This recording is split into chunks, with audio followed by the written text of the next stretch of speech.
Un Ivoirien a intégré la grande famille des experts internationaux en karaté au même titre que les maîtres Joseph Goffin, Jean-Pierre Lavorato et bien d'autres. Il s'agit de maître Eti Justin.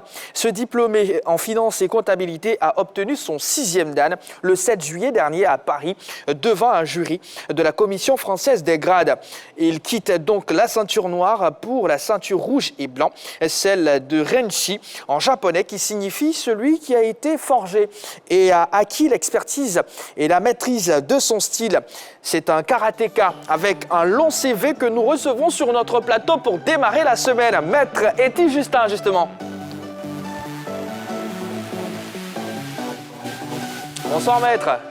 Bonsoir JB. Merci d'être là. On vous laisse le temps de vous asseoir. Je vous remercie pour l'invitation. En tout cas, nous sommes très heureux de vous recevoir sur notre plateau. Voilà, en face de vous, vous avez Balo et Henri Joël-Bois. Bonsoir. Bonsoir maître. Bonsoir Henri. Comment on salue avant de faire un combat de karaté? C'est ça, hein, C'est ça, c'est à peu près ça. Soit les mains le long du corps, soit les mains devant. En fait, en fonction des origines des arts martiaux, parce que les arts martiaux sont d'origines diverses, soit chinois, soit vietnamien, soit japonais. Et en fonction de l'origine, en fait, le salut diffère. Mais dans l'ensemble, c'est ça. C'est toujours ce signe de respect et d'humilité. En tout cas, j'ai essayé. Allez, maître, à 43 ans, aujourd'hui, vous êtes le plus jeune haut gradé en Côte d'Ivoire. Est-ce que vous pouvez revenir sur votre parcours? Comment ça a commencé? Le déclic est venu d'où? Je dirais que le déclic est venu comme la plupart des adolescents, en fait, des films d'arts martiaux japonais et chinois qu'on regarde à la télé. Donc, comme tout adolescent, sinon en préadolescence à l'âge de 8 ans, inspiré par ces films karaté que je visionnais, je me suis dit, pourquoi pas moi, pourquoi pas pratiquer les arts martiaux?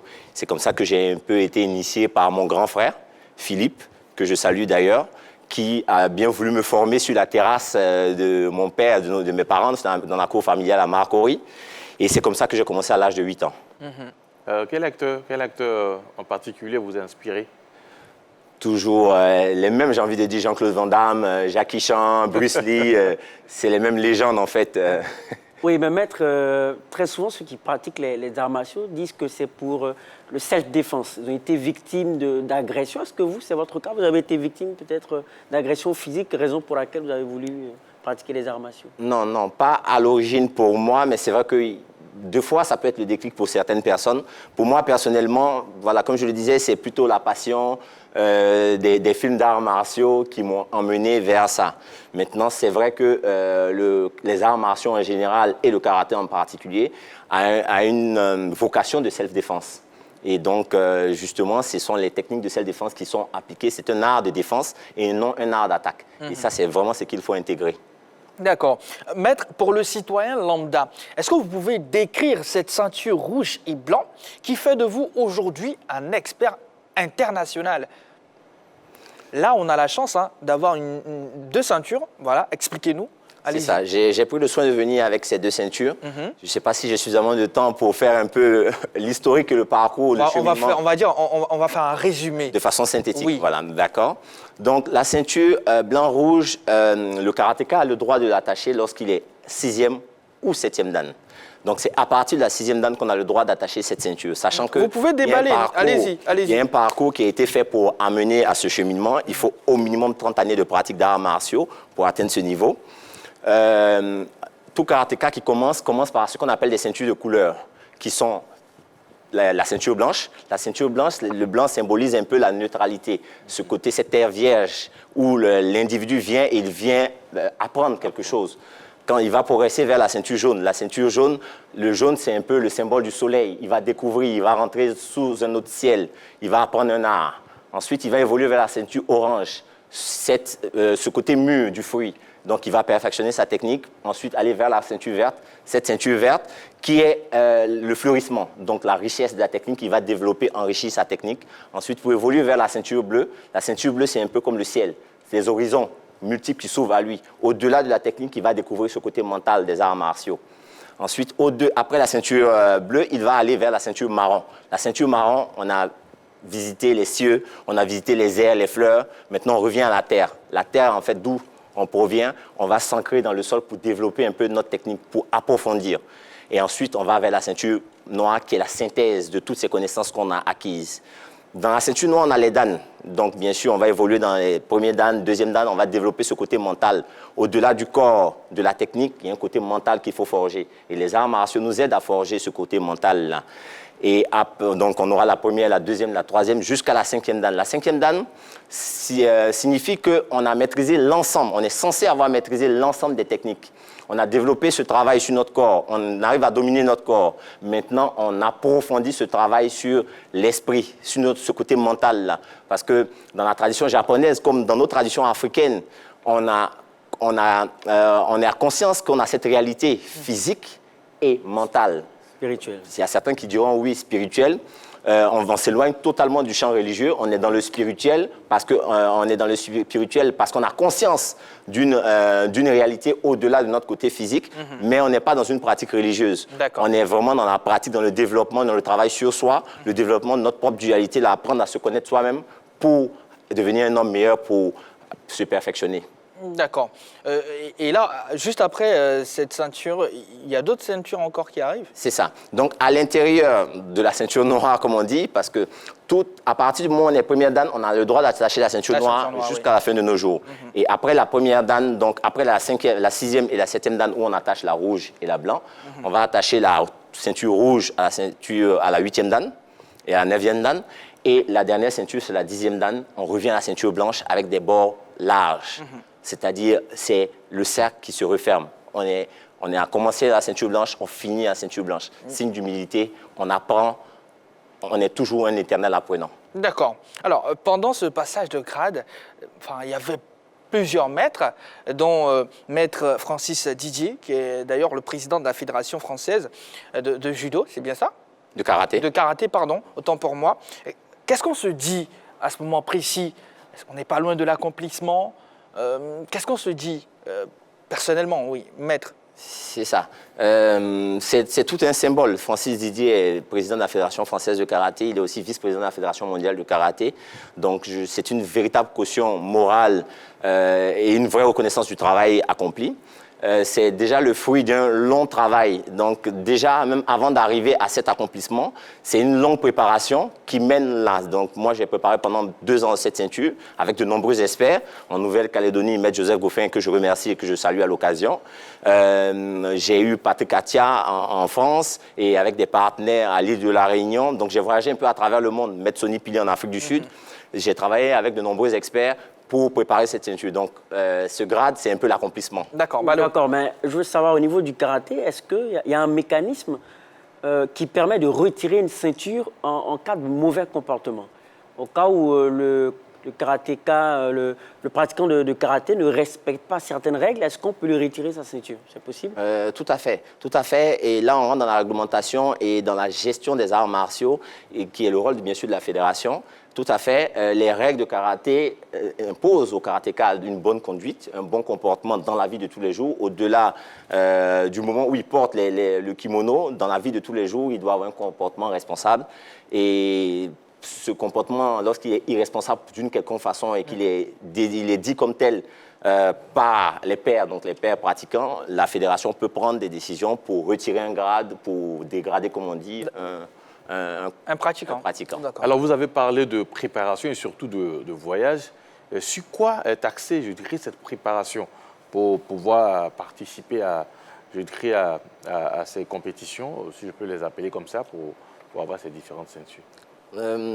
D'abord, il faut justifier, d'un point de vue administratif, d'un âge minimum, d'un certain nombre d'années de pratique pour passer la ceinture, une ceinture. Et la 6e dan, il faut justifier d'au moins 6 ans de possession de la 5e dan. Et ça, c'est la première chose. La deuxième chose, c'est on subit un examen technique d'abord. Cet examen est composé de différentes épreuves. Donc, il y a des combats. Il y a ce qu'on appelle des katas, qui sont des enchaînements qui sont conventionnels, qui sont connus, sur lesquels d'abord qu'on exécute et ensuite sur lesquels on fait des applications pratiques. Parce que c'est bien de faire le kata dans le vide, mais il faut savoir à quoi ça sert. Et on nous demande de faire des enrichissements, des apports dans les arts martiaux, donc de trouver des explications qui ne sont pas encore codifiées, donc à nous de les codifier, donc à ce niveau-là. C'est un peu ce qu'on demande. Donc on le fait pour les katas et on le fait aussi pour les kions. Les kions, donc, ce sont des mouvements de base ou des enchaînements de base sur lesquels aussi on développe des applications qu'on appelle bunkai, donc pour expliquer les mouvements qu'on exécute. D'accord. Alors, dans combien de pays avez-vous déjà partagé votre expérience? Je dirais une dizaine de pays parce que le partage d'expérience, je le fais depuis plus d'une dizaine d'années. Donc d'abord en France, Nouvelle-Calédonie, île de la Réunion, je vais régulièrement en Australie, en Nouvelle-Zélande, en Afrique du Sud, au Botswana, au Zimbabwe. Donc c'est des pays où je vais m'entraîner, où je vais animer des stages, où je vais aussi apprendre avec certains experts. Et donc le karaté, comme je disais tantôt, c'est un apprentissage permanent. Donc j'apprends en donnant. Donc en animant des stages à l'international, je pense que j'apprends aussi énormément. Alors, maître, quels sont vos rapports avec la Fédération ivoirienne de karaté, bien sûr? Je pense que mes rapports avec la fédération sont très bons. Je suis régulièrement en contact avec le premier dirigeant de cette fédération qui est Maître Fania Bouaka, que je salue à l'occasion. J'ai la chance de m'entraîner avec le directeur technique national qui est Maître Ouattara Vamara, qui est l'un de mes aînés que je salue, l'un des plusieurs vice-présidents de cette fédération qui sont certains de mes aînés avec qui je suis en contact régulièrement. Et donc des dirigeants aussi du Shotokan qui sont Maître Zogbo Aimé et autres, ils sont tous ceux-là mes aînés que je fréquente régulièrement et que je salue au passage. Maître Adou Niamien, qui est l'un des sages de cette fédération. Donc pour moi, je pense que les rapports sont très bons. Et justement, si je pense que si j'ai l'occasion, c'est l'occasion pour moi de lancer un appel, bien sûr, à cette union et à ce travail ensemble-là des karatékas ivoiriens, bien sûr, pour une bonne marche de notre discipline et pour la progression des arts martiaux et du karaté en particulier en Côte d'Ivoire. Alors, maître, je reviens un peu sur cette préparation et surtout sur tout ce qui vous a, tout votre parcours pour arriver à cette ceinture rouge et blanc que nous voyons là. Est-ce que vous êtes d'accord si on vous dit aujourd'hui que cela demande beaucoup de moyens, parce que ce n'est pas tout le monde qui peut le faire. Est-ce que vous êtes d'accord avec moi si je parle de moyens financiers assez conséquents pour pouvoir y arriver? Merci pour la question et je pense qu'elle vient à propos. Je dirais oui et non. Ou non d'abord. Non parce que le karaté, on a la chance de pouvoir le faire avec n'importe quelle tenue sur sa terrasse comme moi, j'ai commencé chez moi. Avant de solliciter mon père pour qu'il me paye des cours de karaté qui avait un tarif relativement modeste. Donc oui, on peut le faire avec n'importe quel budget.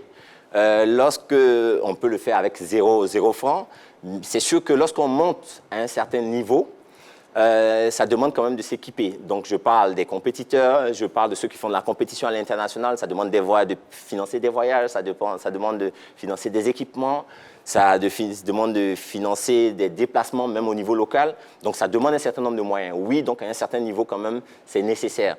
Mais pour l'apprentissage lui-même, j'ai envie de dire non, ce n'est pas nécessaire. Intégrer un club dans un quartier, intégrer une salle de sport, c'est à la portée de tout le monde. Oui, déjà au-delà même de l'initiation, au-delà de l'apprentissage du karaté, on sait qu'aujourd'hui on a le taekwondo qui brasse certains champions. Est-ce qu'au niveau du karaté, on a véritablement des non-ivoiriens qui peuvent demain nous apporter un bonheur sportif? Est-ce que le karaté peut devenir une grande discipline sportive en Côte d'Ivoire? Oui, je pense que le karaté a toujours eu et a toujours ce vivier-là d'athlètes qui ont ce potentiel de briller au niveau international. La difficulté que le karaté a aujourd'hui, c'est son manque d'exposition médiatique. Et donc, c'est l'occasion aussi pour moi de lancer cet appel-là. Donc, d'abord, bien sûr, aux sponsors, parce que c'est ces sponsors-là qui donnent ces moyens qu'il faut pour avoir cette exposition médiatique et pour pouvoir aussi permettre à nos athlètes de briller au niveau international.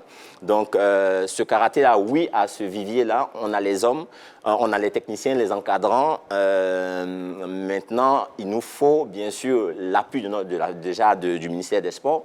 Je pense que les choses sont en route et les choses se mettent en place. Le président de la fédération sera mieux placé que moi pour en parler.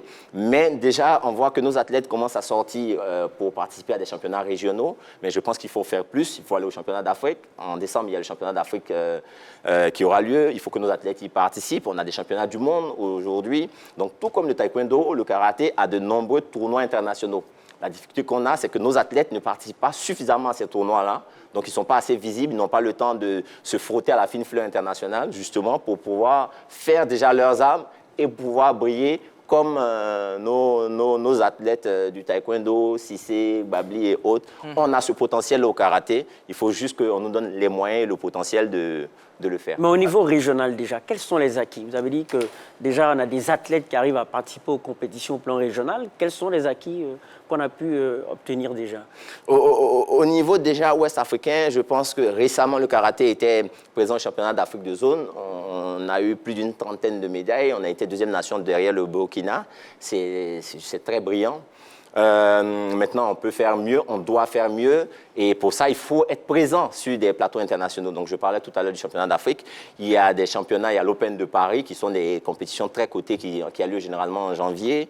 On a le championnat du monde qui a lieu jusque-là chaque 2 ans. Donc, c'est des compétitions auxquelles nos athlètes doivent participer pour être vus encore plus à l'international. J'ai eu la chance de participer à de nombreux tournois internationaux, à des championnats du monde à mon temps lorsque j'étais athlète. Et je pense que ça nous a aidés. Notre génération a eu cette chance-là. Ça nous a aidés à nous imposer un peu sur les plateaux internationaux. Donc, je pense qu'on doit donner la chance à ceux qui viennent aujourd'hui d'avoir ces opportunités. Et quels sont ces athlètes-là, puisqu'il s'agit de faire de la promotion, de mettre la lumière? Quels sont ces athlètes-là que déjà... Malheureusement, après une vingtaine d'années hors du territoire, je ne les connais pas tous et au risque d'en oublier certains, je ne vais pas tous les citer, mais je pense qu'il y a, par exemple, le jeune Kennedy qui s'entraîne avec nous à l'Abidjan Université Club. On a quelques athlètes comme ça, en fait, qui sont brillants et à qui il faut donner leur chance. D'accord. En tout cas, avec vous, dans quelques instants, on va voir un autre type de sport. Mais déjà, pour terminer, Maître, comment vous apportez votre expérience ou comment vous comptez apporter votre expérience, si ça ne se fait pas encore, à la Côte d'Ivoire ou même à l'Afrique? Bon, je pense que ça se fait déjà. Comment je compte apporter mon expérience, c'est déjà de me mettre à la disposition de ma fédération et de mon club. Je précise que ça fait plus d'une trentaine d'années que je suis licencié à l'Abidjan Université Club. C'est l'un des clubs qui m'a vu grandir. L'AUC? L'AUC, c'est ça.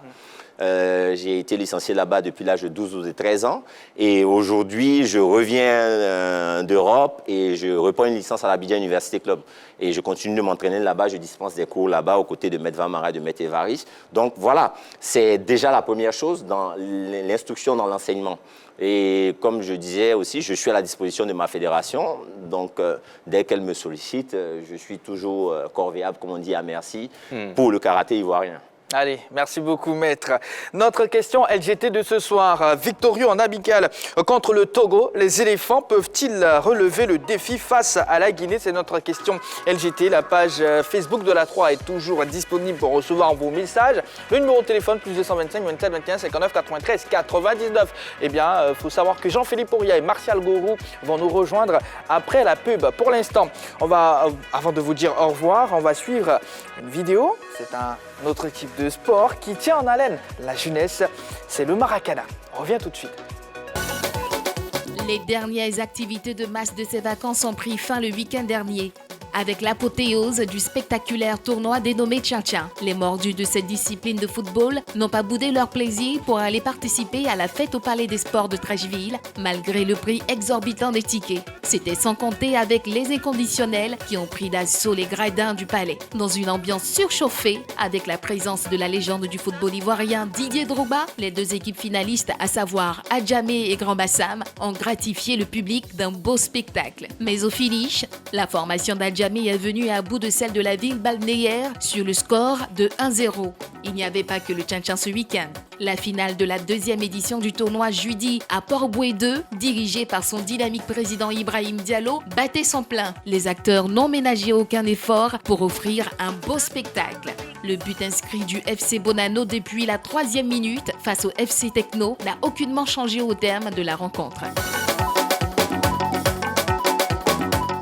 Et voilà, alors Henri-Jo Albois, Ballot, maître.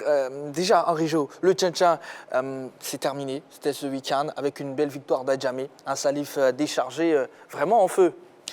Oui, aujourd'hui, voilà, le tchan-tchan prend le pouvoir en ce qui concerne ces tournois de vacances, ces tournois de petits poteaux. Voilà, ça a commencé un peu timidement, mais au fur et à mesure que la compétition avançait, ça prenait de l'envergure. Et on a vu cette finale-là. Bon, on parle de tchan-tchan, c'est plutôt dans le sable, mais là, on a changé un peu d'espace, on est sur du dur.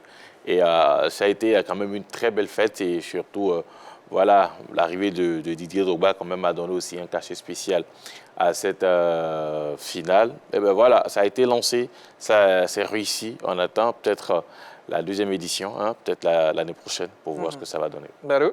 Oui, c'est une bonne nouvelle, d'autant plus qu'il y a eu l'engouement. C'est surtout l'engouement populaire qu'il faut féliciter également. Ça prouve que les Ivoiriens restent attachés à leur identité, c'est-à-dire le Maracana, qui est en train de se moderniser de plus en plus. Ça, c'est la bonne nouvelle. Et c'est très bien de savoir qu'aujourd'hui, les jeunes peuvent avoir une pratique qui peut leur permettre d'avoir déjà quelque chose d'important à gagner et surtout de pouvoir se réaliser parce que cette équipe d'Adjamé a pu avoir une grosse bagatelle. C'est déjà pas mal. Ils pourront réinvestir dans des secteurs d'activité. Ils pourront réinvestir aussi dans un certain nombre de domaines pour, pourquoi pas, gravir des échelons. Alors, maître, dans votre type d'art, est-ce que vous organisez pendant des vacances des stages comme ça, des tournois de cette façon? Oui, en effet, on organise régulièrement pendant les vacances des stages, déjà à destination des élèves, des étudiants, pour soit les initier, soit pour donner une activité qui leur permet de s'occuper sainement. Et donc, tout comme le tchan-tchan, tout comme le maracana dans les quartiers, je pense que c'est du sport, ça occupe sainement. Les arts martiaux, le karaté aussi offre, bien sûr, un plateau comme ça aux jeunes et aux adultes pour la pratique. Maître, merci beaucoup d'être passé. Je rappelle que vous êtes expert international de karaté. Voilà, nous avons été très heureux de vous recevoir sur notre plateau. On va se dire à bientôt. Merci et à bientôt. Allez, la Côte d'Ivoire n'est pas de tout repos pour cette fenêtre FIFA. La prochaine CAN se prépare maintenant. Nous avons affronté le Togo. La Guinée, c'est dans quelques heures seulement. On va recevoir après la pause, comme je l'ai dit il y a peu, Martial Gourou et Jean-Philippe Ouria pour débriefer et parler également de la Guinée. Allez, à tout de suite. Ne zappez surtout pas.